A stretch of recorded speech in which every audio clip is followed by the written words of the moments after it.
새정치연합 투톱인 문재인 대표와 이종걸 원내대표가 조금 뒤 단판 회동을 합니다. 그동안 사무총장 인선을 놓고 티격태격하며 밀당을 계속해왔는데요. 과연 야권 내전은 이른바 비박 신당 창당으로 이어질까요? 오늘 새누리당 최고위에선 유승민 원내대표 사퇴를 놓고 욕설 활극까지 벌어졌습니다.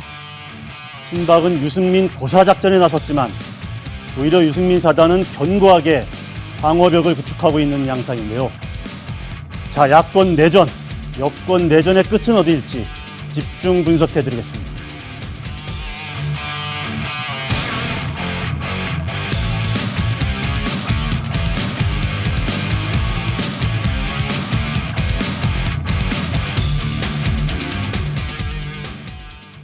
새정치연합의 문재인 대표와 이종걸 원내대표, 야당 투톱의 행보가 심상치 않습니다. 러브샷을 했다가도 이종걸 원내대표가 다음 날 최고위에 불참하면서 서로 연인처럼 밀당을 원한다는 말까지 나오고 있습니다. 조수진 정치부 차장과 함께 집중 분석해 보겠습니다. 자, 조 차장 어서 오십시오. 네, 안녕하십니까. 둘이 몇 시에 만나는 겁니까? 네, 오후 4시 30분부터 만날 계획입니다. 네. 당초에는 오후 3시부터 좀 이 문제에 대해서 접점을 찾아보려고 했는데요. 네. 이 성완종 게이트 수사 결과 발표가 있었기 때문에 네. 이 부분에 대해서 당이 어떻게 대응을 할 것인가. 예. 그렇습니다. 여기에 대한 긴급 최고위원회가 오후 3시에 잡히면서 두 사람의 회동이 좀 미뤄졌습니다. 자, 이종걸 원내대표 오늘 단판을 앞두고 한 이야기가 있는데 먼저 뭐라고 얘기했는지 한번 들어보시고 이야기 진행해 보겠습니다. 4시 반에 문재인 대표님을 뵙기로 했습니다. 허심탄회한 모든 보따리 다 풀어놓고 말씀드리도록 하겠습니다. 그리고 제가 대표께 언론인 공개가 필요하면 그렇게 하겠습니다 했습니다만 그렇지 않는 게 좋겠다 해서 공개하지 않는 걸로 했습니다. 자, 이종걸 원내대표, 일단 저 얘기를 들어보면 두 가지 메시지가 있어요. 네. 모든 보따리를 다 꺼내놓겠다. 네. 또 하나는 나는 공개를 원했는데 문재인 대표는 비공개를 원했다. 그래서 비공개로 할 것 같다. 이렇게 그렇습니다. 얘기를 했는데 먼저 근데 왜 비공개로 할까요, 이걸? 네, 이 문재인 대표는요, 지난번에 안철수 전 대표 등과도 만나서 네. 만났다는 얘기를 좀 밝히지 않았으면 좋겠다라고도 얘기를 했었죠. 네. 그렇기 때문에 오늘도 이제 문재인 대표가 그런 어떤 지금까지 사람들을 만나왔던 스타일에 비춰서 비공개를 요청을 했겠습니다만, 네. 이 항상 만나고 나서 다른 목소리가 나왔습니다. 그렇기 때문에 저는 오히려 오늘 문재인 대표가 비공개로 하자는 것 때문에 네. 오히려 더 억측이라든지 그러니까, 오해가 나올 네. 수 있다. 이런 예. 점을 좀 주시하고 있습니다. 일단은 모든 보따리를 다 꺼내놓고 이야기를 해보겠다. 네. 이렇게 이종걸 원내대표 얘기를 했는데 아무래도 당직 인선과 관련된 거를 놓고 지금 서로 갈등을 빚고 있잖아요. 그렇습니다. 최재성 사무총장, 이어서 정책위의장 인선 이런 문제가 막 얽혀 있는 것 같은데 네. 어떻게 전망하십니까? 이 문재인 대표가 이 4.19 재보궐선거 참패 이후에 네. 이 당내 수습용으로 지금 인선을 지금 하고 있는데요. 네. 바로 이 최재성 사무총장 인선을 강행한 이후에 네. 후속 인선을 제대로 못하고 있습니다. 네. 바로 이 최재성 사무총장 인선 강행 문제 때문에 이종걸 원내대표가 지금 최고위원회라는 당무를 거부하고 있습니다. 거부하고 있죠. 그렇기 네. 때문에 오늘 이종걸 원내대표는 바로 이 부분에 대한 문재인 대표의 사과를 요구할 것 같고요. 네.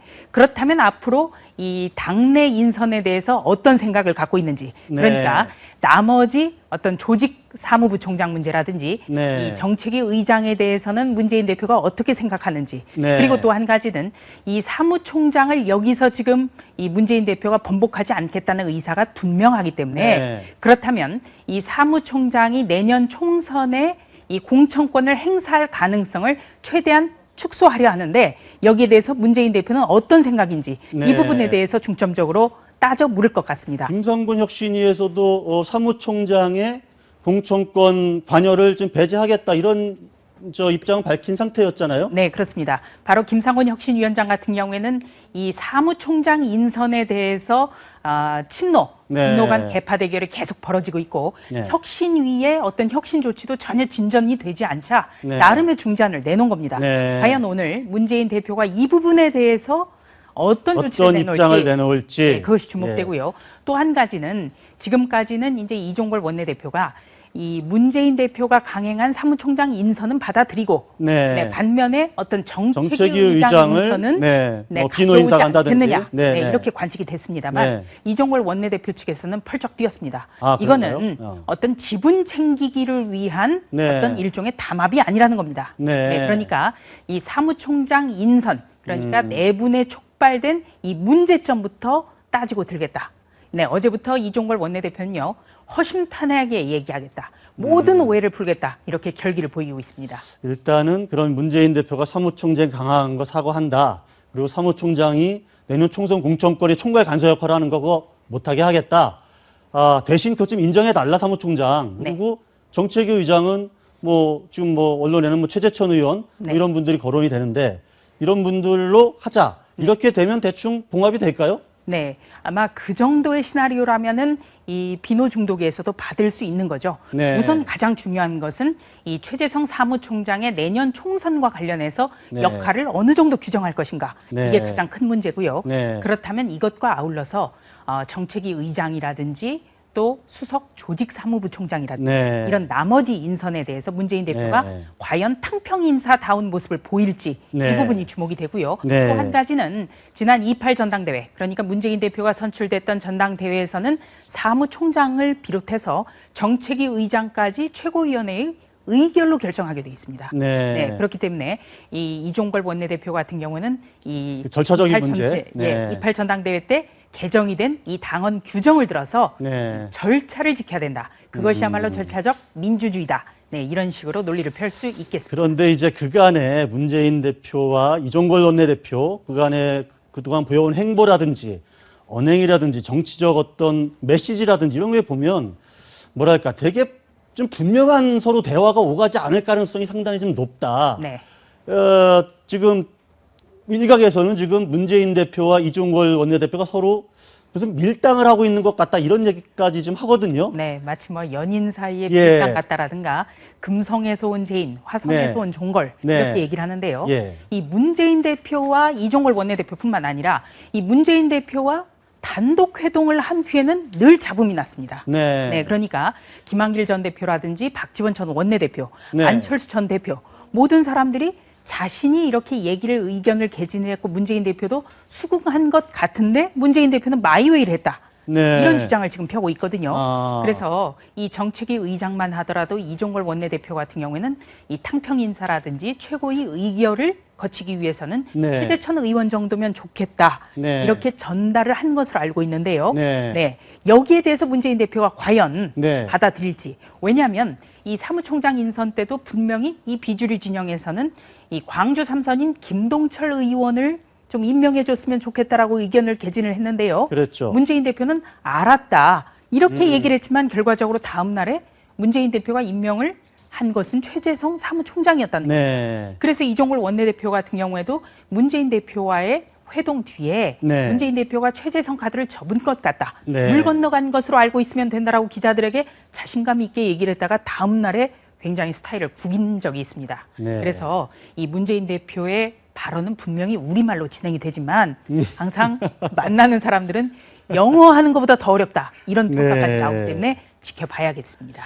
일단은 저희가 한번 판넬을 준비해 봤는데요. 지금 문재인 대표와 이종걸 원내대표 지난번에 지금 워크숍 갔을 때죠. 이때만 해도 화기애애했던 거죠. 그렇습니다. 잘해보자는 취지였고요. 하필 이 단합대회에서 농군 체험이 배나무 가지 솎아내기. 이것 때문에 굉장히 가나안 농군학교 가서 하필이면 왜 솎아내기냐 이런 논란이 있었습니다만 두 분이 이렇게 사이좋게 배나무 가지치기 하는 모습 연출이 됐고요.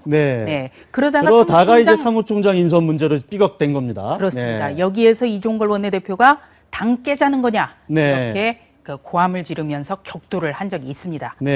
그리고 이어서 24일부터인가요? 이때부터는 이종걸 원내대표가 일종의 항의 차원에서 숙식 농성 원내대표가 국회의원회 간 사무실에서 먹고 자고 하는 그런 진풍경을 빚고 있었는데 그것도 하고 그게 이제 국회법 거부권 행사와 관련된 겁니까?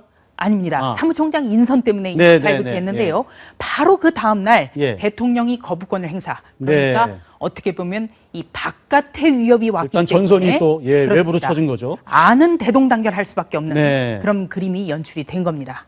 네. 네, 그랬다가 이제 다시 이제 뭐 애증의 러브샷을 해서 저 원혜영 의원 네. 예, 저 부천 집에서 했다는 거죠? 그렇습니다. 네. 일종의 보양 모임이라고 하는데요. 네. 여기에서 러브샷을 했기 때문에 네. 많은 사람들이 이제 봉합이 좀 된 봉합된 거 거 아니냐? 아니냐 네. 이렇게 했습니다만 바로 다음날 네. 이종걸 원내대표가 최고위를 불참을 했습니다. 네. 러브샷은 러브샷일 뿐 이렇게 네. 정리를 한 거죠. 아, 이종걸 원내대표가 문재인 대표의 리더십에 대해서 언급한 영상이 있습니다. 한번 들어보실까요? 이번에 문재인 대표가 여러 통큰 리더십을 보여줌으로써 이제 좀 한쪽에 쏠려 있다라고 하는 생각들을 좀 넓혀야 되는 때라고 저는 생각합니다. 당 대표께서는 당의 안쪽에 열쇠를 잠그셨습니다. 포용하지 않는 정당은 확장성이 없습니다. 확장성이 없으면 좁은 미래가 있을 뿐입니다. 네, 지금 두 말씀 모두가 결국은 외연을 넓혀야 된다, 확장성을 보여야 된다, 뭐 이런 주장인데 지금 문재인 대표의 어떤 정당 운영 방식은 그게 아니고 자꾸 좀 좁혀가는 쪽으로 폐쇄적으로 간다, 뭐 이런 지적 아니겠습니까? 그렇습니다. 예. 바로 두 가지 발언 모두가 네. 포용력을 발휘해야 된다. 그러니까 네. 당내의 비노 중도계를 껴안아야 된다. 껴안아라. 네. 이런 당부인데요. 네. 바로 이 뒤에도 계속 문재인 대표는 마이웨이를 외쳤고 예. 이 최재성 사무총장 인선을 강행한 뒤에 문재인 대표가 참모들에게 이번 계기로 네. 당을 어떻게 운영해야 되는지를 알게 됐다. 네. 이렇게까지 발언을 한 것으로 알려지면서 굉장히 양측의 감정 싸움은 굉장히 더 격화됐습니다. 네. 지금 문재인 대표가 오늘 간판을 하면서 누군가의 조언을 받고 왔겠죠, 당연히 받고 네, 가겠죠. 그렇습니다. 그동안에 보면 뭐 지금은 이제 혁신을 참여했지만 조국 서울대 교수 네. 그리고 노영민 의원 예. 이분들이 말하는 거랑 문재인 대표의 메시지랑 거의 일치해서 논란이 좀 됐잖아요. 그렇습니다. 그래서 이 문재인 대표로서는 굉장히 속상할 수 있는데요. 네. 제1야당의 대선 후보 네. 그리고 당 대표를 지내고 있는 분인데 네. 이분의 과연 철학이 있느냐. 아마도 네. 누군가가 항상 리모컨을 눌러줘야 될 거다. 이런 예. 관측이 나오는 건 문 대표로서는 굉장히 속상할 수 있습니다만 네. 이 문 대표가 이 쇄신을 얘기하면서 육참골단 네. 얘기를 했는데 네. 이것은 조국 서울대 교수가 계속해서 써왔던 얘기고 그랬죠. 또 문재인 대표가 조국 교수를 혁신위원장으로 원래 기용을 하려고 했었던 거죠. 네. 그렇기 때문에 조국 교수가 당 밖의 멘토다 이런 네. 얘기도 나왔고요. 그리고 또 노영민 의원 같은 경우에는 문재인 대표와 아주 가까운 그러니까 이 문 대표를 지키는 모임 문지기 모임의 아주 수장격입니다. 네, 그런데 문지기 모임에. 항상 이 문재인 대표가 어려운 일을 상의하는 사람. 그래서 노영민 의원은 이른바 문재인 대표의 문고리 이렇게 네. 지금 낙인이 찍혀 있는데요. 네. 바로 주승용 최고위원의 당무 복귀를 촉구하는 발언도 네. 1시간 반 전에 노영민 의원이 라디오 인터뷰에서 했던 얘기를 최고위원회에서 거의 그대로 얘기를 하는 바람에 굉장히 논란이 벌어졌었습니다. 혹시 문재인 대표가 뭐랄까 성격이 좀 외향적이라기보다는 좀 내성적이고 뭔가 좀 남한테 듣기 싫은 소리를 바로 정면에서 못하고 네. 뭐 이런 성격 때문에 좀 이렇게 서로 메시지의 혼선이랄까 이런 부분이 있다 이렇게 볼 수는 없을까요? 네. 그런 관측이 많이 나오는데요. 기본적으로 문재인 대표는 굉장히 내성적이고 네. 또 2012년에서야 본격적으로 정치를 했기 때문에 네. 정치 구력으로 따지면 지금 이제 4년 차입니다, 겨우. 그렇죠. 네. 엄밀히 따지면 이제 초선 의원이죠. 그렇습니다. 네. 초선 의원이죠. 그리고 이 만나는 사람들이 참 의아하게 생각하는 게 천정배 의원만 해도 문재인 대표가 소주 한잔 하자고 해서 만났는데 네. 진짜 소주만 마시고 헤어졌다. 네. 그리고 김한길 전 대표 같은 경우에는 뭐 안주도 좀 만나자고 연락이 와서 나갔는데 네. 나를 어떻게 도와줄 수 있는지를 좀 얘기를 듣고 싶다. 음. 그래서 조금 당황하는 모습입니다. 왜냐하면 네. 대개의 경우에 만나자고 하는 쪽에서 어떤 메시지를 네. 전이해 와야 된다는 건데요. 네. 바로 이런 부분이 어떤 그냥 좋은 사람보다는 리더로 거듭나기 위해서는 개선돼야 될 점으로 지금 지목이 되고 있습니다. 자, 반면에 이종걸 원내대표는 오히려 말을 너무 험하게 해서 막말을 한다 이런 얘기까지 들을 정도로 하여간 말은 화끈하게 시원하게 하거든요. 네. 어떤 얘기를 했는지 한번 보실까요? 대통령께서 너무 걱정하시지 않아도 됩니다. 너무 호들갑 떨으시지 않아도 됩니다. 저보고 막말 많이 한다고 하는데 막말이야 이건 완전히 곱백입니다. 국무회의에 나온 이 담화 내용이 이게 정말 그때까지 되게 써주시던 글을 읽는 분이신데 이건 본인의 글인 본인의 말이 이제 튀어나오는지 저렇게 공개석상에서 말하는 것만 봐도 하여간 두 사람의 그 스타일은 정반대인 것 같은데 네. 현지 새정치연합을 출입하는 취재 기자들의 평가는 좀 어떨까요? 네. 우선 이종걸 원내대표는 이 막말, 정제되지 않은 발언 때문에 굉장히 논란도 빚고 곤욕도 치렀습니다만 네. 출입 기자들 사이에서는 인기가 굉장히 좋습니다. 네. 왜냐면요. 우선 기자들에게 가장 필요할 때 언제든지 연락이 가능하다는 점인데요. 네, 원내대표가 되고 나서는 이 배터리, 휴대전화 배터리를 20개를 챙겨가지고 다닙니다. 20개나? 네, 그리고 어떤 기자가 연락을 해도 반드시 다시 전화를 해줍니다. 못 받을 경우에는. 알찐 기자가 전화해도 다 해줍니까? 그렇습니다. 네, 그것이 기자들은 사실 이게 되게 중요하죠. 네, 굉장히 중요하고 그게 보통 일이 아니죠. 네. 그리고 또 한 가지는 이 이종걸 원내대표는요, 이 같이 부대끼는 사람에 대해서 안타까워하고 정이 있습니다. 네. 그러니까 자기 방에 한 3시간, 4시간 이렇게 이른바 뻗치기를 하는 기자들에게도 방으로 안내해서 같이 맥주 한잔 한다든가 같이 치킨을 나눠 먹는다든가 이런 모습 보여지는데 반면에 문재인 대표 같은 경우에는 아마 시청자 여러분들도 왕왕 보셨겠습니다만 불리한 질문을 하게 되면 좀 왈칵 화를 낸다든지 아니면 지난번에 경기 평택에 이함대를 방문하러 갔을 때도 이 최재성 사무총장 인선 문제에 대해서 물어볼 것을 가정을 했는지 어쩐지 모르겠지만 갑자기 기자들을 피해서 빠져나갔습니다. 이런 것 때문에 이 출입 기자들 사이에서는 두 사람을 비교한다면 이종걸 원내대표가 굉장히 인간적이다. 뭔가 좀 돕고 싶다. 이런 문재인 대표가 원래 좀 지난 대선 때도 좀 서민적이다. 이웃집 아저씨 같다. 뭐 이런 얘기는 듣긴 했었는데 지금 당대표가 된 뒤에 아주 좀 신경이 예민해져 있는 것 같습니다.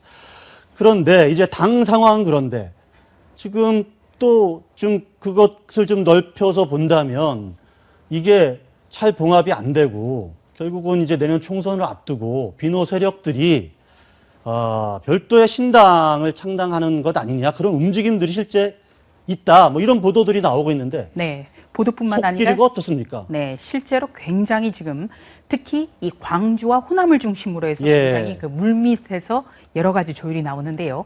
지금까지 어떤 그 문재인 대표 주변에서의 친노계라든지 아니면은 이 혁신이라든지 지금 내용을 압축해 보면 특히 호남의 다선 의원들을 물갈이함으로써 쇄신 의지를 보여주겠다. 이렇게 지금 압축이 되고 있습니다. 뭐 이렇게 복잡하게 얘기해봤자 이건 결론은 그거다 이거죠. 지금 그러니까 아무리 좋은 말로 지금 다 여러 가지 쇄신안을 내놓고 또 문재인 대표 측에서도 여러 가지 대안을 내놨습니다만 압축해보면 이 호남의 다선 의원들부터 물갈이 대상으로 해야 된다. 이렇게 압축이 되고 있는데 이 호남 같은 경우에는 이 성향상으로는 중도 비노계가 많습니다. 그리고 3선 이상의 다선 의원이 어느 곳보다 많습니다. 그렇기 때문에 한마디로 말해서 앉아서 죽으나 아니면은 나가서 죽으나. 마찬가지다. 그러니까 한식에 죽으나 청명에 죽으나 한식과 청명이 하루 차이거든요. 그래서 이런 얘기들이 오고 가는데요. 바로 이 점 때문에 의원들 사이에서는 만나면 항상 이런 얘기입니다. 오늘 그 낮에 그 전남 의원들 모임이 있었습니다. 긴급 오찬이 의원들 있었습니다. 긴급 오찬이 있었군요. 네, 그렇습니다. 이 자리에서도 다 모였습니까? 네, 이 자리에는요, 이 김영록 의원만 제외하고는 전원이 참석을 했다고 합니다. 지역구가 전남인데 이렇게 평일에 서울에서 오찬을 한다는 거 쉬운 일이 아닌데요. 이 모인 자리에서도 이 친노라든지 그리고 돌아가는 판이 왠지 이 광주 전남부터 칠 것 같다. 그러니까 이 상황을 잘 주시해보고 신당으로라도 갈 수밖에 없는 거 아니냐 이런 논의가 많이 나왔다고 합니다. 그러니까 지금 광주에 이제 김동철 의원이 어제 이제 비노 의원들 8명과 만나서 어떤 혁신정당이 필요한 것 아니냐 그런 얘기를 했고 오늘 전남 의원들이 또 별도로 모여서 오찬해서 뭔가 좀 결속을 꾀하는 그런 모임을 했다. 네. 자, 그러면 이런 움직임들과 관련해서 일부 비노계 의원들은 이르면 7월 중에 탈당하는 현역 의원들이 나올 수도 있다. 네. 이런 얘기들을 하는데 네. 실제 현실화 가능성이 있습니까? 가능성이 있습니다. 네. 지금 그 호남의 의원 중에서는 이 10월까지 기다릴 필요가 뭐가 있냐. 그러니까 네. 총선 6개월 전 이 10월까지 기다릴 필요가 뭐가 있냐. 네. 지금 굉장히 기류가 좋지 않다. 네. 오히려 예. 어떤 혁신이라든지 친노의 배제 대상이 일찌감치 되느니 네. 차라리 당장이라도 뛰쳐나가겠다. 네. 이러면서 지금 날짜 조율하는 의원들도 있습니다. 아, 네. 그렇군요. 네. 그러나 그게 호남신당으로 가서 명분이 없지 않습니까? 네, 호남신당으로 가서 명분이 없기 때문에 네. 바로 수도권의 중도 비노계의 움직임을 예의주시하고 있는 겁니다. 아. 그렇기 때문에 모이면 계속해서 과연 친노라든지 혁신위의 움직임은 어디로 가느냐. 네. 또 중도계로 통하면서 수도권 의원. 예. 네. 뭐 딱 찍는다면 김한길 전 대표라든지 네. 박영선 의원을 들 수가 있는데요. 예. 이 사람들의 생각은 과연 무엇이냐. 무엇이냐. 네. 이걸 가지고 계속해서 머리를 맞대고 논의를 할 필요성이 있기 때문에 같이 밥도 먹는 겁니다. 실제 그분들의 생각은 뭡니까? 네. 김한길 의원 전 대표. 네. 네. 김한길 전 대표 같은 경우에는 우선 그 지금 상황을 계속 지켜보겠다. 이런 네. 트위터 글도 남겼습니다만 네. 이 지켜보겠다라는 말이 여러 가지 가능성을 지금 함축한 것으로 보입니다. 네. 그러니까 이것은 이 광주 의원이라든지 또는 오늘 모였던 전남 의원들처럼 네. 이 친노계라든지 혁신이라는 이름의 칼날이 어디를 향해 들어올지 이것을 네. 지켜보고 행동을 결정하겠다. 네. 이런 뜻으로 보입니다. 관련해서 박지원 의원도 오늘 신당 부분에 대해서 자기 입장을 밝힌 게 있습니다. 한번 들어보시죠. 호남신당을 추진하고 있는 것이 아니라 전국신당을 추진하는 것으로 알고 있고요. 정치는 생물이기 때문에 이 분당의 명분을 계속 제공하고 친노 패권주의가 복식을 하고 또 혁신안이 공정하지 못할 때 우리가 분당을 생각하지 않을 수 없는 그런 현실을 저는 굉장히 두려워하고 있습니다. 네. 박지원 의원도 신당 가능성이 있다. 이렇게 지금 전망을 하고 있는데 네. 그런데 일각에서는 친노계가 아니더라도 뭐 서른 의원이나 뭐 이런 분들도 조금 신당은 어려운 거 아니냐 뭐 이런 시각도 있어요. 있기는. 네. 이 서른 의원 같은 경우에 뿌리는 네. 그러니까 정치를 시작한 출발한 동교동계였습니다만 지금은 이 문재인 대표를 돕고 있는 주류로 지금 분류가 되고 있습니다. 네. 그렇기 때문에 동교동계 서른 의원은 신당 창당이 안 될 거다. 네. 이렇게 전망한다기보다 이 주류 측의 한 의원, 주류 측의 삼선 의원은 이렇게 전망한다. 이렇게 보시는 게 훨씬 이해가 빠르실 것 같고요. 그래서 더더욱이 비주류나 중도 비노계 의원들은 바로 이 돈 문제라든지 여러 가지 신당에 필요한 환경 문제 때문에 더더욱이 문재인 대표나 친노들이 돈과 조직을 관장하는 사무총장 인선은 절대 포기하지 않을 포기할 거다. 수 없다. 네, 이렇게 해석을 하는 거죠. 자, 야당 내용은 여기서 정리하고요. 잠깐 오늘 성완종 게이트 특별수사팀 중간 수사 결과 발표가 있었는데요. 문무일수사팀장 처음에 수사 시작할 때 이번 수사가 끝날 때 내 위치가 어딜지 모르겠다.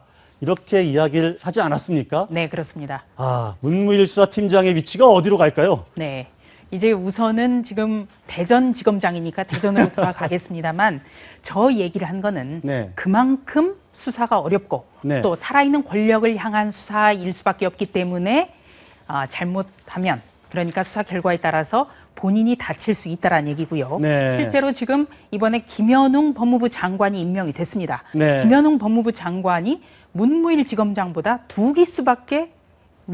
기수입니다. 네. 그렇기 때문에 이 김현웅 법무부 장관 체제에서 이 문무일 검사장은 고검장 승진이냐 아니면 승진을 못하고 옷을 벗어야 되냐. 현실적으로 이런 위치에도 또 처했습니다. 네. 그렇기 때문에 여러 가지 복잡한 심경이 있는 것 같습니다. 어쨌든 워낙에 어려운 수사였습니다. 어려운 수사였고 사실 결과는 국민들이 보기에 뭐 용두사미 정도로 그쳤다. 태산명동 서일필이었다. 이렇게 볼 수밖에 없지 않겠습니까? 네, 그렇습니다. 지금 말씀을 여러 차례 드렸습니다만 참 어려운 수사였습니다. 네. 우선 그 이른바 성완종 메모에 등장한 인물들이 다 박근혜 대통령과 가깝거나 네. 아니면 홍준표 경남도지사라거나 네. 아주 유력한 정치인이고요. 예. 또 한 가지는 돈을 줬다고 한 이 성완종 회장이 이미 사망을 했기 때문에 네. 예, 대질 작업이 전혀 이루어질 수 없다. 네. 그렇기 때문에 정말 답답한 수사였고 어느 정도 수사 결과가 예고된 상태였습니다. 네. 그런데 국민의 법 감정은 그렇지가 않은 거죠. 네. 대체 밝혀낸 게 뭐냐? 수사를 한 지 58일 동안 밝혀낸 거는 전혀 없고 예정됐던 그대로 수순인데 노무현 전 대통령의 친형님인 노건평 씨만 불러서 조사를 했고 네, 예. 그리고 또 김한길 의원이라든지 이인재 의원 같이 메모에 등장하지 않은 의원들을 향해서 계속해서 소환에 응해라 압박하면서 이 두 사람에 대해서는 수사가 남아있다. 네. 이것이 과연 형평성이 맞느냐 이런 부분이 있을 수 있기 때문에 수사팀이 굉장히 고민을 많이 했다고 합니다. 알겠습니다. 자, 조 차장 얘기 잘 들었고요. 조 차장과는 잠시 후에 야권이 아닌 여권 내용 얘기를 할 때 다시 만나보도록 하겠습니다.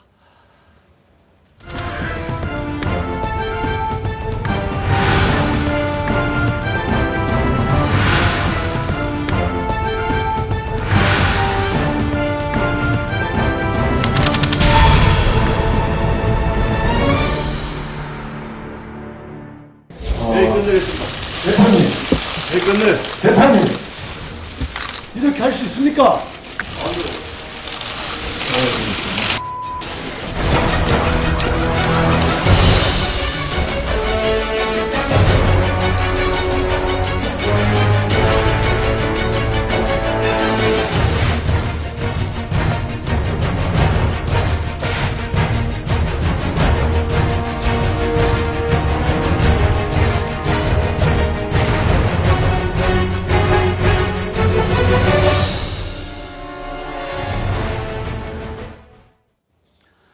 네, 새누리당의 내전 점입 가경입니다.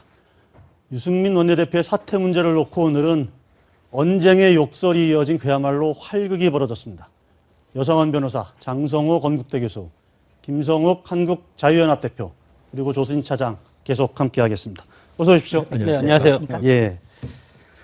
조금 전에 저희가 영상으로 오늘 새누리당 최고위에서 벌어진 상황, 사실은 저걸 보면서 저는 새정치연합 생각이 났거든요. 그렇습니다. 예, 주승용 최고위원과 정청래 최고위원 공갈 사퇴 발언 가지고 난리를 쳤는데 네. 똑같은 일이 오늘 벌어졌어요. 네, 새정치민주연합이 그 일로 굉장히 봉숭악당이다 이런 네. 비판을 받았는데요.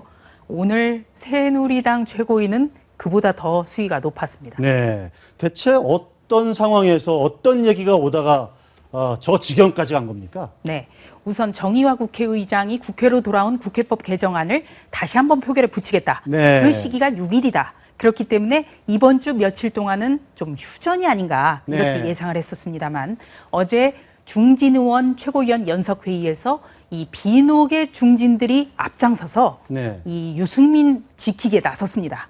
네, 정말 유승민 사퇴론 이거 말 안 된다. 이렇게 굉장히 강경한 목소리가 나왔는데요. 그래서 오늘 최고위원회에서 과연 이 친박들이라든지 그동안에 이 유승민 사퇴론을 강하게 주장해왔던 최고위원들의 발언이 이어질까 주목이 됐었습니다만 네. 역시 기대대로 김태우 최고위원부터 이 포문을 열었습니다. 어떤 얘기를 김태호 최고위원이 했는지 한번 영상 보실까요? 저는 오늘이 저 김태호가 유승민 대표에게 드리는 마지막 고언이 되기를 바랍니다. 콩가루 집안 저는 잘 되는 거 못 봤습니다. 유 대표 스스로 말씀하셨듯이 나는 콩가루가 아니라 찹쌀가루가 되겠다. 이제 이 말씀을 행동으로 보여줄 때가 바로 지금이다. 라는 것을 말씀드리고 싶습니다. 제가 한 말씀 드리겠습니다. 한 말씀 지금 잘못 전달하면 안 됩니다. 지금 네, 끝내겠습니다. 대표님, 네, 끝내. 대표님, 이렇게 할 수 있습니까?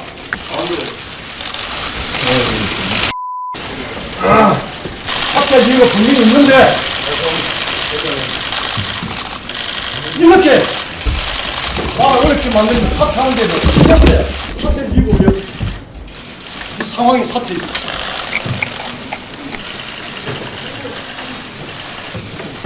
무슨 이런 회의가 있어?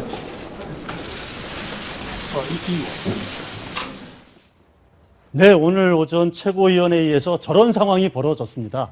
근데 제가 저거 보면서 하나 좀 차이를 느낀 건 문재인 대표는 그때 자리에 그대로 계속 앉아 있었던 것 같은데 네. 김무성 대표는 화의 그만해 하고 나가네요. 네. 조금 하여간 차이가 있는 것 같긴 합니다만. 자, 여성원 변호사님, 저 어떻게 보셨습니까? 지금 김무성 대표는 이제 그러니까 어제 최고중진회의에서 사실 비공개로 했잖아요. 근데 오늘은 공개를 했는데, 이제 가급적 언론 인터뷰도 좀 삼가하고 그랬으면 좋겠다.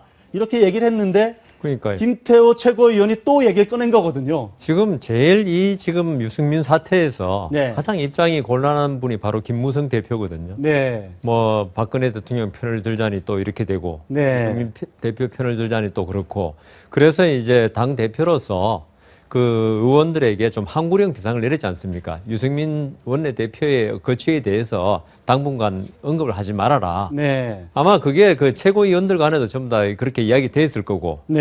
했는데 오늘 갑자기 그 김태호 최고위원이 네. 저렇게 나오니까 김무성 대표로서는 공개된 기자들이 네. 찍고 있었지 않습니까? 여기서 그런 약속을 어기고 김태원이 저렇게 나오니까 김무성 대표로서는 내가 해결한다고 했지 않느냐. 네. 그런데 네가 이렇게 나서면은 도대체 이게 유승민 사태를 갖다가 진화하자는 거야. 도로 유승민의 입장을, 그러면 유승민 입장으로서도 저렇게 공개적으로 나오면 더 이상 물러날 수 없는, 물러날라 해도 자기가 바보되는 그런 느낌이기 때문에 안 된다. 그래서 나한테 맡겨놓고 뭐 7월 6일까지 기다리든지 그렇게 하자는 건데 네. 김태호 최고위원이 저렇게 치고 나오니까 그 김무성 대표로서는 회의를 그만둘 수밖에 없죠. 더 이상 있었다가는 어떤 말이 나올지 그리고 유승민 원내대표도 옆에 앉아 있지 않습니까? 네. 어떻게 될지 이런 복잡한 상황을 정리하기 위해서 그냥 나가버린 거죠. 네. 조금 전에 영상을 저희들이 소개시켜 드리면서 개 XX 이런 표현이 있었는데 개라는 표현이 없었다는 점 정정해 드립니다. AXX 이렇게 그런 얘기가 나왔었습니다. 자, 장 교수님. 그런데 그럼 김태호 최고위원은 왜 그 하지 말라는 걸 자꾸 공개 속상해서 그렇게 해서 오늘 사단까지 벌어지게 됐을까요?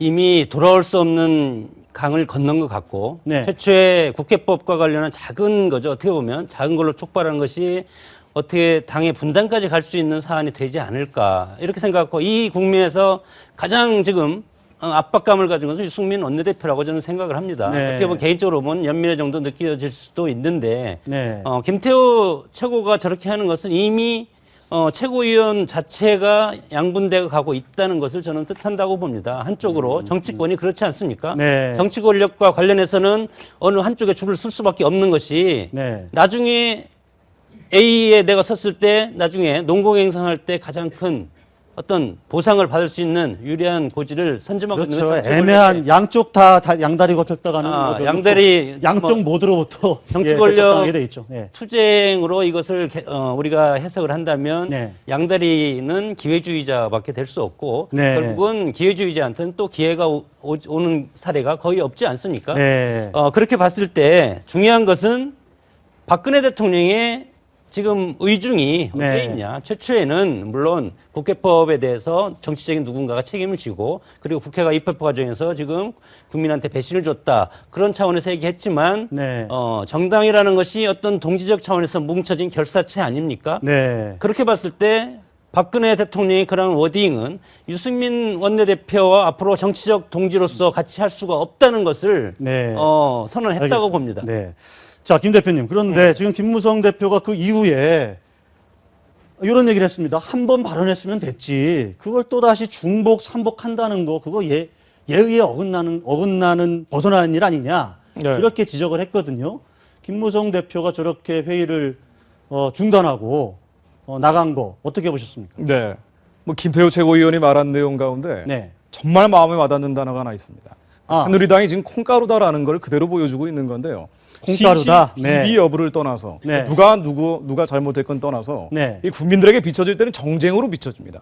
그렇죠. 왜 유승민 정국이 발생했느냐? 네. 민생과 경제 법안이 통과되지 않고 있다는 거 아닙니까? 네. 지금 국민들은 먹고 살기 어려운데 저렇게 사색 당파 싸움하지 말라는 게 대통령도 처음에 문제 제기한 원인입니다. 근데 집권 여당, 야당도 아니죠. 집권 네. 여당에서 이후 여하를 막론하고 저런 모습을 보이고 있는 것은 네. 일단 책임을 누군가 져야 되고요. 네. 그리고 김태호 최고위원이 대놓고 바로 옆에 있는데도 불구하고 저런 식의 발언했다는 거 당연히 비판받는 게 첫 번째일 겁니다. 그러나 비판 받아야 되는 겁니다. 당연하죠. 그리고 또 한 적절하지 가지 않았다. 이게 예. 적절치 않죠. 아마 네. 뭐 모든 평론가들 다 마찬가지고요. 네. 다만 한 가지 이 문제의 원인을 제공한 유승민 원내대표 역시 책임이 더 가중될 수밖에 없다라고 봅니다. 지금 상황에 대해서 어쨌든 이 정국의 가장 큰 1차 원인 제공자 아닙니까? 근데 어제도 나온 얘기가 상황이 변한 게 없다, 달라진 게 없다. 마치 내 문제가 아니라 제3자적 입장에서, 관찰자적 입장에서 관망하는 듯한 태도. 이거는 네. 너무나 책임지지 않는 무책임한 모습이라는 생각 지울 수가 없습니다. 아, 김태호 최고위원이 잘한 것도 아니지만 유승민 원내대표의 저런 태도도 무책임하다. 그렇죠. 네. 조 차장. 그런데 네. 오늘 상황을 조금 다시 한번 정리했으면 좋겠어요. 서청원 최고위원도 있었고 이정현 최고위원, 뭐 이른바 이분들이 친박 최고위원들인데 네. 이분들은 얘기를 안 하고 왜 김태호 최고위원이 저렇게 앞장서서 유승민 저격수로 나선 걸까요? 일단 김태우 최고위원의 좌충우돌적인 그런 성격과 좀 무관치 않고요. 네. 오늘 회의 분위기를 좀 잠깐 정리를 해드리면 원래 김무성 대표가 모두 발언을 첫 번째 합니다. 네. 그리고 나서 이제 선출직 최고위원부터 차점자 순으로 가야 되는 거죠. 네. 그래서 서청원 최고위원이 발언을 하고 그 다음에 김태우 최고위원이 해야 되는데 서청원 그렇죠. 최고위원이 자신의 발언권 순서가 되자 이렇게 마이크를 좀 밀어냈습니다. 그러니까 공개적성에서 말을 안 하겠다. 그렇습니다. 예. 특히 어제 같은 경우에 이 최고위원 중진연석회의에서 비박계가 굉장히 친박계를 몰아세우는 그런 발언이 나왔기 때문에 더더욱이 친박의 좌장으로서 좀 발언을 안 하겠다. 이런 표시를 한 것 같고요. 그리고 나서 김태호 최고위원의 발언이 이렇게 나오면서 네. 이정현 최고위원 과연 어떤 말을 할까? 더 되게 스포트라이트를 궁금한데. 받게 되는 거죠. 네. 그래서 역시 이정현 최고위원도 발언권을 행사하지 않은 것으로 알고 있습니다. 이정현 최고위원도 이제 발언권 행사하지 않았고 네. 그러면서 원유철 원유철 정책위 의장이 네. 마이크를 받아서 왜 이 얘기를 이렇게 공개성사에서 하느냐 네, 그렇습니다. 이러면서 이제 저런 상황이 네. 벌어진 거다. 그리고 김무성 대표는 서울역에서 오늘 행사가 있었는데요. 낮에 기자들을 만나서 이 김태우 최고위원의 발언에 대해서 굉장히 불쾌감을 전달했습니다. 중복, 삼복, 예의 아니다. 이렇게도 얘기를 했고요. 네. 당 파국이 가지 않도록 이 깨지기 쉬운 유리그릇 다루도 지금 당을 다루고 있는데 네. 하면서 당 지도부 정도 되면 점점점 그러는 것 아니다. 그러니까 같은 한솥밥을 먹은 지도부끼리 같이 있었다가 물러나라. 네. 언론에 대고 하는 것 예의가 아니라는 겁니다. 네. 자, 김태호 최고위원 사실은 지난 재보선 이후에 김무성 대표 업어줬죠. 업어주기까지 하지 않았습니까? 당시 상황을 저희들이 영상으로 준비했는데 한번 보실까요? 앉기 전에 우리 대표님이 이번 우리 후보자의 승리를 위해서 4,800kg를 이렇게 우리 후보자를 업고 달렸는데 오늘은 제가 한번 업어드리겠습니다. 양당 두 분 대표의 미래만을 위한 안지 저는 묻지 않을 수 없습니다. 거주기식 인기 영합적 파퓰리즘적 전형이다. 저렇게 업어주기까지 했는데 선거에 남항 이런 표현까지 썼었거든요. 그러다가 지금 유승민 최고위원 사퇴 문제를 가지고 저렇게 지금 김무성 대표와 지금 각을 세우는 상황입니다. 지금 혹시라도 김태호 최고위원이 청와대 혹은 박근혜 대통령을 염두에 두고 저렇게 하는 걸까요? 글쎄 저는 아까 우리 조 차장님 말씀하신 대로 김태호 최고의 어떤 뭐 좌충우돌 저는 동키호테라고 하고 싶은데 좌충우돌이 좀 더 순화된 표현 같은데요. 네. 제 생각에는 김태호 최고가 네. 평소에 성격으로 볼 때 어느 쪽에 뭐 마음에 들기 위해서 어느 쪽을 뭘 염두에 두고 하는 행동은 아니라고 보입니다. 네. 다만 친박인 자장인 서청원 의원이라든가 이런 분이 안 하는 거는 만일에 지금 친박이 유승민 그 문제에 대해서 지금 더 들고 나올 경우에는 이게 어떤 국정의 뭐 철학의 문제, 그다음 뭐 경제 활성화 문제 이런 게 아니고 아까 진짜 말 그대로 어떤 공천권, 나중에 뭐 공천권이 밑에 있다는 지금 의문까지 나오고 있는데 네. 정말 정쟁으로밖에 비치지 않거든요. 네. 그래서 아마 제 생각에는 서청원 좌장을 비롯한 친박들은 네. 지금 오히려 함구하고 있는 네. 그런 태도를 취하고 거기서 김태호 최고가 아마 본인이 이래서는 안 되겠다. 네. 본인 나름의 어떤 신념이겠죠. 네. 그것 때문에 나온 걸로 보이기 때문에 저는 뭐 김태호 최고가 어떤 뭐 정략적인 목적 나중에 박근혜 대통령한테 어떤 예쁨 받으려고 한다. 그런 건 아닌 걸로 생각됩니다. 제가 왜 그런 질문을 드렸냐면 김태호 최고위원이 이제 지난 2012년 대선 후보 경선 때 박근혜 대통령을 바로 옆에서 면박을 준 적이 있었거든요. 어떤 영상인지 기억하시죠? 한번 보실까요? 아저씨는 촌놈 스타일. 예. 그는 불통스타예요. 김 대표님 어떻게 보세요? 그러니까 제가 저 질문을 드렸는데 정확한 답을 안 주신 것 같은데 제가 보기에는 박근혜 대통령 혹시 염두에 둔 거 아닐까? 염두에 뒀다고 봐야 되고요. 정치는 예. 당연히 그럴 수 있습니다. 네. 정략적이고 정치적인 목적을 가지고 했다고 볼 수 있습니다. 게다가 네. 얼마든지 유승민 원내대표 설득할 수 있죠. 네. 뒷면에서.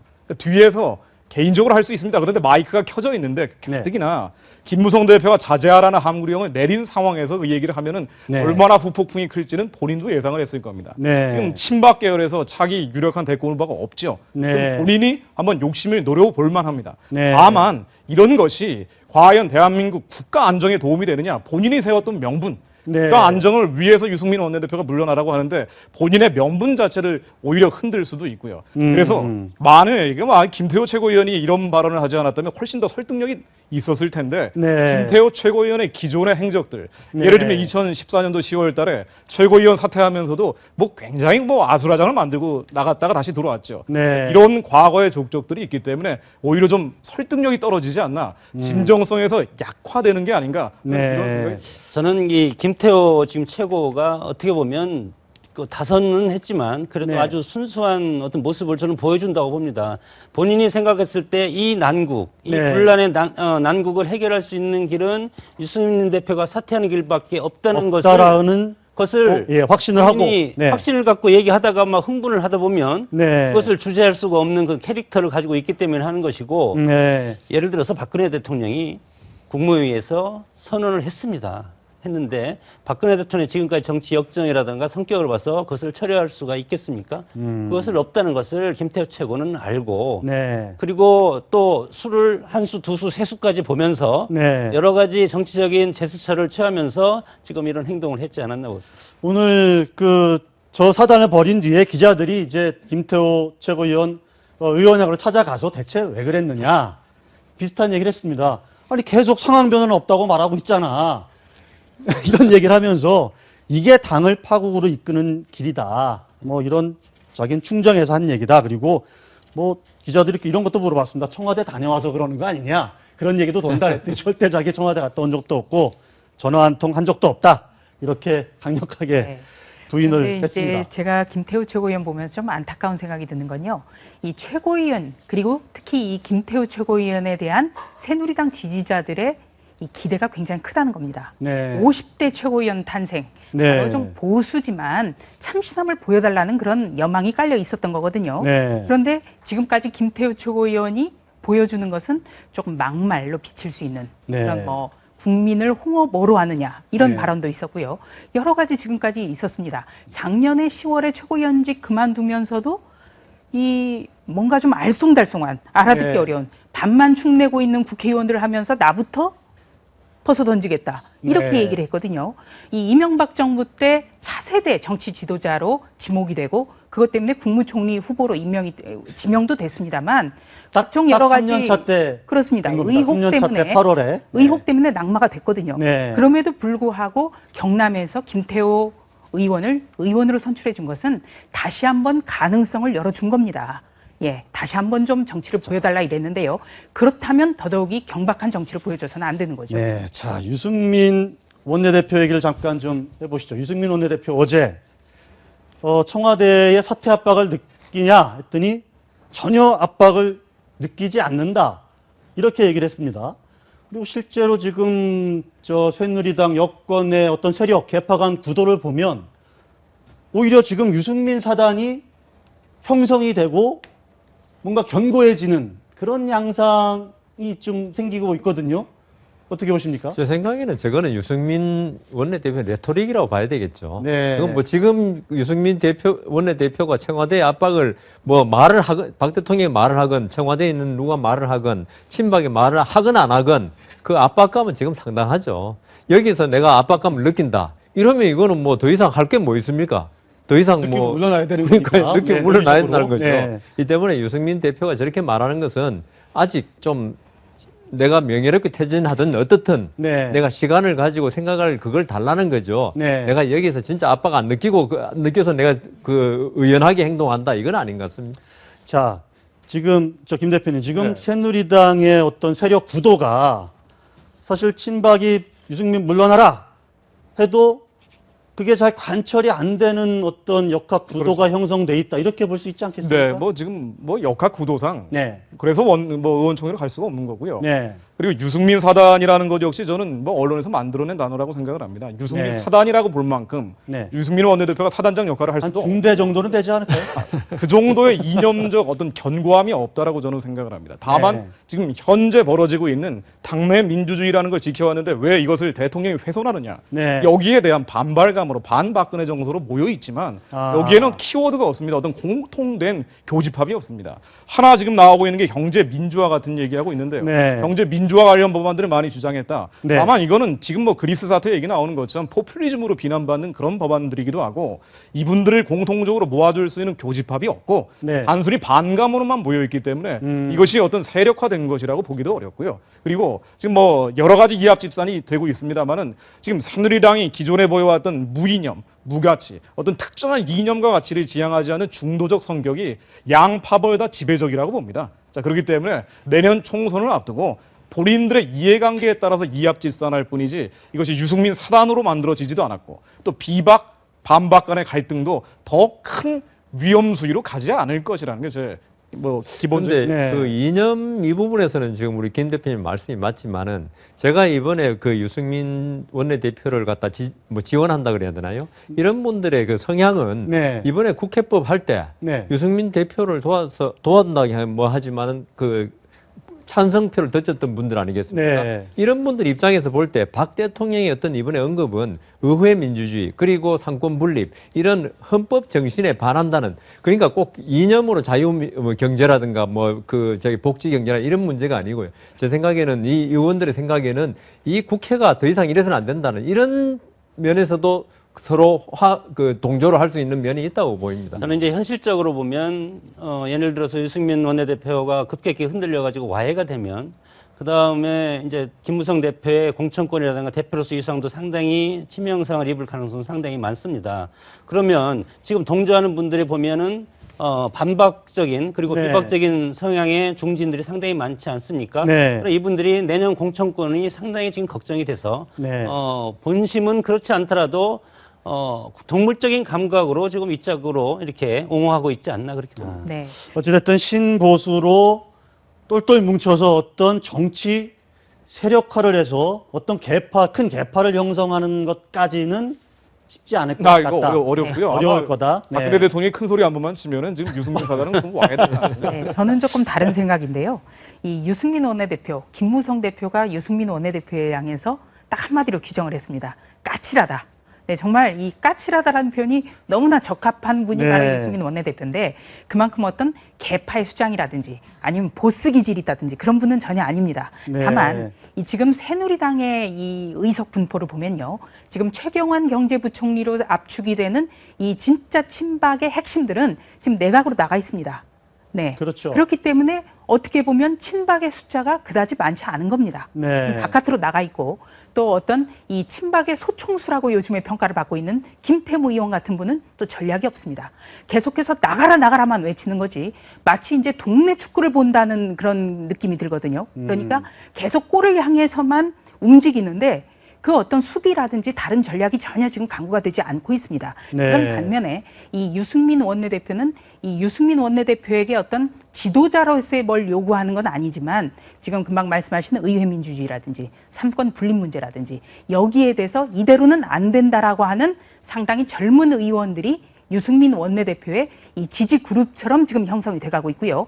또 이 가운데는 뭐 민현주 원내대변인이라든지 이종훈 의원이라든지 또 이혜훈 전 의원 이런 분들은 또 과거의 KDI라든지 이런 정책통들입니다. 네. 함께 어떻게 보면 신보수 그리고 이 경제 민주화에 대해서 조금 이 생각을 같이 하기 때문에 어떻게 보면 시간이 갈수록 이 어떤 당내 민주주의하고 덧붙여서 어떤 이 이념적 성향으로 뭉칠 수도 있다. 저는 그렇게 보고 있습니다. 세력이 아주 크진 않지만 네. 뭔가 좀 몇 명이라도 좀 똘똘 뭉칠 가능성이 있다. 조금 다른 견해인데 어쨌든 분명한 거는 지금 친박계가 저렇게 강하게 공개적으로 대통령 정무특보라는 사람이 공개적으로 유승민 원내대표는 물러나야 된다 이렇게 얘기를 하는데도 관철이 안 될 정도로 친박계의 세력은 좀 왜소화됐다. 이거는 분명한 거 아니겠습니까? 네, 친박 세력은 뭐 숫자로 따져도 한 네. 40명밖에 안 되고요. 뭐 역학구도로 보면은 새가 밀릴 수밖에 없습니다. 네. 그래서 이게 파국으로 갈 수 없다라고 저는 어떤 면에서 이유가 단정적으로 역설적으로 당연하죠. 그 네. 안에 역학구도로 보면 당연하고 다만 이러한 것들이 뭐 내년 총선이 있기 때문에 어떤 선을 넘지는 않을 거라고 봅니다. 다만 그 밑에 있는 이념적인 배경은 있습니다. 네. 뭐 정도원 의원 얘기한 것처럼 수구 꼴통과 네. 개혁적 보수와의 차이가 있다. 이런 면도 있습니다. 다만 이런 것이 어떤 선을 넘고 봉합이 터져버리고 더 큰 파국으로 가는 면까지는 가지 않을 거다. 가진 않을 거다. 이런 상황을 지금 시나리오를 전망하는 분들이 많은데 지금 조 차장도 얘기했지만 지금 내각에 가 있는 최경환 부총리가 조기에 당으로 좀 돌아오고 어떤 그 과정에서 어떤 지도부의 어떤 교체랄까 이런 거를 생각하는 것 아니냐 친박에서. 네, 저는 예. 정말 그렇게 하면은 박근혜 대통령의 진정성 네. 그게 의심받죠. 네. 지금 박근혜 대통령이 유승민 원내대표를 비난한 것도 내 경제 살리기에 뭐 도움 줬냐. 네. 지금 그거거든요. 네. 그럼 최경환 지금 부총리 지금 뭐 취임한 지 얼마 된지 기억이 없습니다만은 네. 지금 경제 살리기의 최수장 아닙니까? 그렇죠. 뭐 국무총리보다 더 오래 근무했고 네. 재직했고 이런 상태에서 박근혜 대통령이 당을 갖다가 내가 통할하기 위해서 네. 최경환 부총리를 당으로 돌려보낸다? 이러면 이거는 박근혜 대통령이 말한 거하고 모순되고요. 네. 그러면 그 정말 친박들이 그 공천권 가지고 이번에 유승민 원내대표 싸우는 거 아니냐는 의심을 네. 더 확인시켜 주는 거기 때문에 네. 저는 박근혜 대통령이 비록 당을 갖다가 내가 장악하고자 하는 마음이 서로 있다 하더라도 최경환 부총리를 당으로 그 돌려보내가지고 카드를 쓰면은 망하는 그거는 길이다. 박근혜 네. 대통령에게 오히려 많은 감점이 된다. 네, 그런데 한 가지 변수는요. 이 최경환 경제부총리라든지 지금 내각에 나가 있는 친박계 인사들이 내년 총선 출마에 대해서는 강한 의지를 보인다는 겁니다.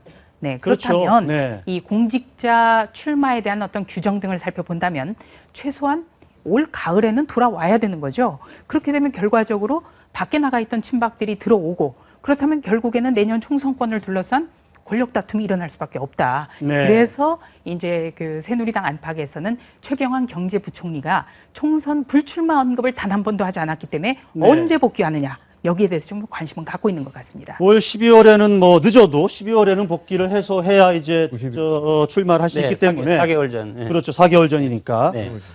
그래서 그래서 나오는 얘기들이죠. 뭐 이게 지금 뭐 김무성 대표와 유승민 원내대표는 뭐 순망치한 관계인데 유승민 원내대표가 만약에 물러나게 되면 김무성 대표 이제 외롭게 되는 거고 이걸 또 만약에 흔들어서 김무성 대표가 사퇴하게 되면 뭐 친박계가 뭐 당을 장악하고 뭐 이런 시나리오를 뭐 호사가들은 얘기를 하는 거죠. 근데 그렇게 하면 그 길은 저는 망하는 길이다. 자, 그런데 이제 최경환 경제부총리와 유승민 원내대표 아주 복잡 미묘한 관계 아니겠습니까? 지역도 비슷하고 대학 박사는 또 같은 학교에서 했잖아요. 위스콘신에서 예. 네, 뭐 그러니까 이 호사가들 얘기기도 하고 네. 뭐 야권에서 나오는 뭐 싱크탱크에서 나온 보고서에도 이런 보고서에서 내용, 그렇게 했죠. 대충 그런 얘기가 네. 있습니다만 야권은 그렇게 바랄 겁니다. 네. 그러나 여권 입장에서 친박이든 비박이든 간에 만에 쪼개져서 내년 총선에서 이길 수 있느냐? 네. 참패하겠죠. 그거는 친박이든 비박이든 다 알고 있을 것이고 그 안에 여러 가지 감정적 고리라든가 이념적 스펙트럼의 차이가 있을지라도 네. 같이 뭉쳐야 된다. 네. 그리고 게다가 새누리당이 지금까지 어떤 특정한 가치와 이념을 위해서 열심히 싸운 적은 없습니다. 네. 이해관계 때문에 본인들의 이익 때문에 뭉쳐있는 거대 공룡 집단인데 네. 내년 총선 앞두고 왜 갈라지겠습니까? 전 갈라지지 않을 거라고 보고요. 네. 갈라지지 않기 위해서 김무성 대표가 마지막까지 막을 거라고 봅니다. 네. 다만 한 가지 가능성이 있는 시나리오는 대통령 발언에서 나오는데요. 네. 대통령이 이번에 발언하면서 실외 정치와 구태 정치 두 개로 완전히 나눴죠. 네. 새로운 정치를 해야 되는데 국민 중심의 새로운 정치.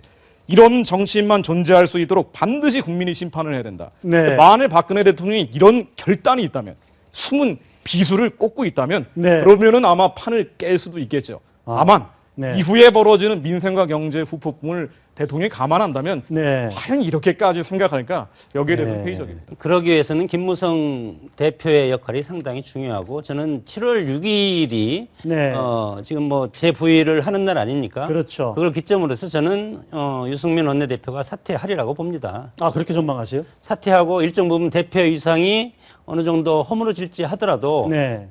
당행청 청와대나 정부에서는 지금 김무성 대표의 힘은 일정 부분 실어줘서 네. 불안한 동거지만 최경환 부총리가 돌아올 때 연말이라든가 11월, 12월쯤 돌아올 때 그때부터 본격적인 내부적인 어떤 권력 투쟁이 있지 않을까 싶습니다. 자, 조 차장 지금 조금 쉬어가면서 유승민 원내대표와 박근혜 대통령을 한번 좀 인연을 네. 한번 짚어보고 싶은데 2대에 걸친 악연이다. 네. 조금 설명을 좀 부탁드릴까요? 예, 이 유승민 의원은 유수호 전 판사, 네. 판사 출신 대구의 재선 의원의 아들입니다. 네. 그런데 이 유수호 의원이 이 판사였다가 왜 법복을 벗었느냐? 네. 바로 박정희 전 대통령 때문에 벗었다는 것. 네. 그래서 어떻게 보면 선대에는 악연이 있었다. 네. 그런데 그 악연이 지금 후대까지 와서 좀 악연으로 가는 것 같다. 이런 관측이 나오는 거죠. 아. 이 유수호 판사 같은 경우에는요, 부산지법 부장판사 시절인데 네. 이 박정희 전 대통령이 1972년에 유신헌법을 제정한 다음 해에 네. 이 이른바 이 유신 정권에 호락호락하지 않은 판사들을 추려냅니다. 네. 44명으로 제가 기억을 하는데요. 네. 그 중에 한 사람이 유수호 전 의원이었습니다. 네. 당시 부산지법 부장판사였는데 가령 부산대 학생회장이 이 유신 반대 데모를 했다. 그런 경우에는 석방을 시켜줬습니다. 네. 그리고 어떤 그 박정희 대선 당선을 위해서 이 관건 선거 논란에 개입됐던 울산시장 같은 경우에는 징역 3년이라는 중형을 선고를 하게 되는 거죠. 네. 그렇기 때문에 법복을 벗었고요. 네. 변호사로 개업을 해서도 굉장히 곤란을 겪었다고 합니다. 그래서 결과적으로 정계에 입문을 했다고 하네요. 아, 그렇군요. 저런 악연이라면 악연인데, 그런데 이제 유승민 원내대표를, 그런 아버지 부친끼리 서로 악연인 그 자제를 2005년에 이제 대구 동구에 공천을 준 게 바로 박근혜 대통령이고, 당시 새누리당 대표고. 보궐선거에. 예, 보궐선거. 예.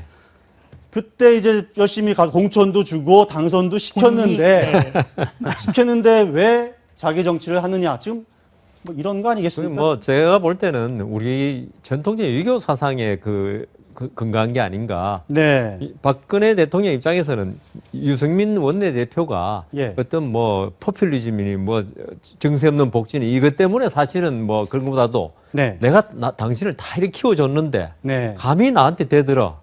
이런 어떤 그 어머니 부모의 입장에서 자식이 대들면 기분 무지하게 나쁘지 않습니까? 이런 게 아닐까. 아. 그래서 저는 박근혜 대통령이 또 반면에 예. 또 여성 대통령이지 않습니까? 또 좀 넓은 아량으로 좀 안아줬으면 지금 좋겠다. 제가 여성 대통령 말씀을 하셔서 조 차장, 저 박경리 선생의 토지 읽어보셨죠? 네, 그렇습니다. 거기에 보면 이제 서희 예, 이제 서희라는 최참판 때 주인공이 나오죠.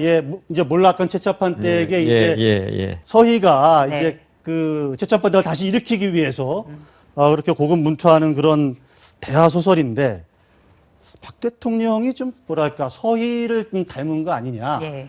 이렇게 보는 심리 전문가들도 있거든요. 굉장히 서희 리더십. 많았죠. 네. 이 서희와 박근혜 대통령을 동일시하는 네. 이런 견해가 굉장히 많았는데요. 이 서희는 몰락한 집안을 일으켜 세우기 위해서 끊임없이 본인을 채찍질하고 어떻게 보면 이 강박관념이 있을 정도의 주인공으로 그려집니다. 네. 그리고 항상 강조하는 게 원칙을 강조하거든요. 네. 그런데 이 일반 사람들을 바라보는 시각은 상당히 다릅니다. 네. 그러니까 어떻게 보면 이 과거에 얽매여서 지금 보통 사람들이 다른 사람을 바라보는 그 관점과는 상당히 다른 거죠. 네. 그래서 이 함께 주인공인 길상이와 서희가 그것 때문에 굉장히 티격태격하는데요. 바로 그런 점 때문에 다시 한번 박 대통령이 토지의 주인공 서희를 닮았다 이런 평가가 나옵니다. 토지의 서희, 주인공 서희 얘기를 꺼낸 거는 일각에서는 지금 대통령의 리더십이 일단 뭐랄까 이제 국가와 자기를 좀 동일시하고 그리고 나머지 참모들은 국가 혹은 자신을 위해서 열심히 충성해야 된다. 이런 관점을 갖고 계신 거 아닌가. 그러니까 서희가 말하는 서희와 나머지는 다 이제 길상에 다 이제 머슴내지 마름이지 않습니까? 네. 박근혜 대통령이 만약 그런 성격이고 통치 스타일도 그게 그렇게 적용되고 있다라고 본다면은 그렇다면 더더군다나 유승민 원내대표가 물러나야 됩니다. 그런 스타일이기 때문에 대통령을 물러나라고 할 수는 없는 거 아닙니까? 지금 국민들 전반의 정서 적어도 절반 이상의 특히나 이번에 국회법 개정안에 대해서 찬성을 했던 보수층 한 70% 정도는 찬성을 했고요. 네. 새누리당 지지층 80% 정도가 찬성을 했는데 아마도 이런 국민 절반 이상은 네. 대통령에게 일할 기회를 주라는 얘기일 겁니다. 네. 경쟁하지 말고 네. 대통령의 스타일이 어쨌든 간에 남은 2.반년 동안 국가와 민생과 경제를 위해서 열심히 일할 수 있는 시간을 줘라. 집권 1년 차에 뭐 국정원 댓글 문제로 일 못했죠. 네. 그다음 세월호 문제로 아무것도 못했습니다. 그 다음에 인사파동 벌어졌고요. 여러 가지 문제들이 지금 메르스까지 이어지고 있는데 네. 이제는 일할 기회를 줘야 되는데 집권 여당의 원내대표마저 건건히 반대하면 되겠는가? 만일 서희 같은 스타일이라고 가정을 한다면 더더군다나 7월 6일을 기점으로 유승민 원내대표는 결단을 내려야 될 거라고 봅니다. 아. 지금까지 교수님, 예. 유승민 대표가 말을 하고 있지 않는 것은 7월 6일 날 결단을 저는 내리리라고 봅니다. 박근혜 대통령의 통치 리더십 스타일을 아까도 얘기했지만 그런 것이고, 그리고 자식이 부모한테 거역하는 것은 네. 천륜의 인연으로서 그것은 부모가 받아들일 수밖에 없습니다. 네. 용서해주고 네. 끌어안고 자식이 잘못해도 부모 탓으로 생각하고, 예. 그러나 권력의 생리에 있어서 권력으로서 맺어진 두 분의 관계 아닙니까? 네. 권력은 어제의 동지가 내일의 적이 될 수가 있는 것이 권력이고, 박근혜 대통령 입장에서는 본인이 국민을 위한 권력을 행사하려고 지금 대통령에 대해서 국정 운영하는데, 네.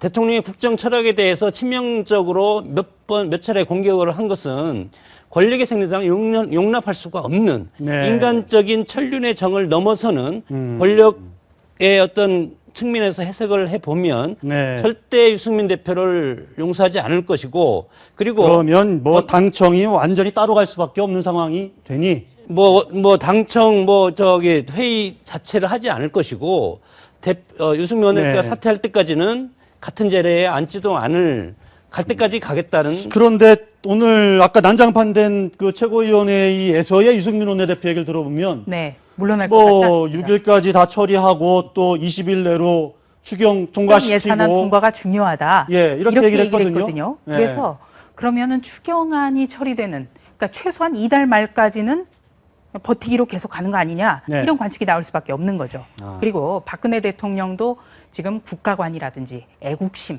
이런 얘기를 굉장히 당부를 합니다. 네. 물론 굉장히 중요한 얘기인데요.